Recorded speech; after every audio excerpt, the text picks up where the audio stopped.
तर इडली बरोबर ना एक छान मस्तपैकी ही चटणी आहे, मी तुम्हाला सांगते मी कशी बनवते. या चटणीचं नाव करा चटणी आहे. तर एकदम साधी सोपी रेसिपी आहे. तर पहिल्यांदा आपण ना हरभऱ्याची डाळ थोडीशी 2 चमचे, उडदाची डाळ आणि त्यामध्ये जिरं हे सगळं भाजून घ्यायचं छानपैकी, मिक्सरच्या भांड्यात टाकून घ्यायचं.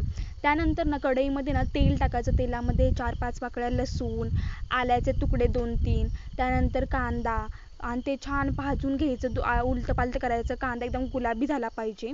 आणि त्यानंतर ना टोमॅटो 2 टाकलेत मी, 1 कांदा आणि 2 टोमॅटो. तेही छान मिक्स करून घ्यायचं. चवीनुसार मीठ टाकायचं. आणि त्यानंतर ना 2-4 काश्मीरी मिरच्या वगैरे किंवा साध्या मिरच्या आपल्या असल्या तरी चालू शकतात, त्याही टाकायच्या.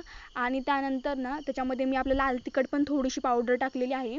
आणि ते छान शिजून 2 मिनटं 5 मिनटं त्याला झाकण ठेवून चांगलं भाजून वगैरे घ्यायचं.